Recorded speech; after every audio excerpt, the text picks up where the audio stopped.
Would the Honourable Minister please proceed with his statement? Thank you, Madam Speaker. Safety and security of Manitobans is our continued first priority. I wish to provide the House with an update on the current wildfire fighting activities in the province of Manitoba. The Manitoba Emergency Measures Organization, or EMO, is currently monitoring the provincial wildfire situation. There are a number of wildfires burning in various locations that are impacting multiple communities due to the proximity of fires and related smoke. Multiple provincial, federal, and local authority agencies and non-governmental organizations are engaged in responding to the fires. Increased fire behavior observed with warm and windy conditions extending into the night, challenging control efforts on existing fires. Joint response efforts continue in many areas. Safety of residents and first responders remains the priority. The following resources have been deployed throughout the province: 9 water bombers, 4 from Quebec, 20 helicopters, and approximately 20 bulldozers.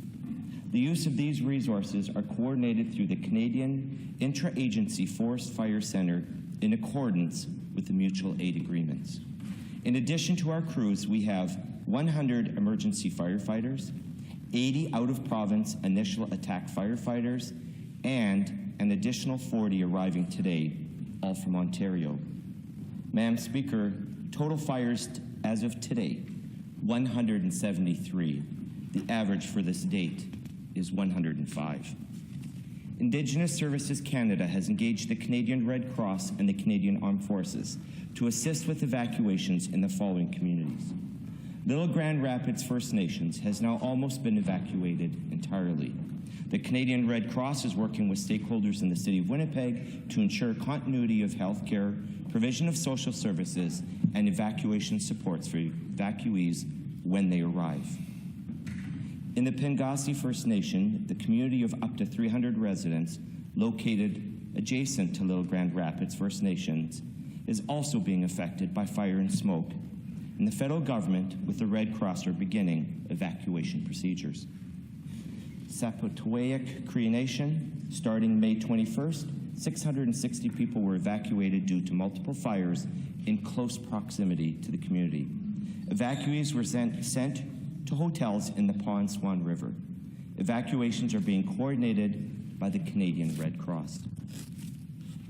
Kinnegestogan or Jackhead First Nation, due to increased smoke in the community, evacuations of 100 priority health individuals and others at risk in the community members took place on May 22nd, and they went to Fisher River and Winnipeg, and conditions have improved. So these evacuees will return home today.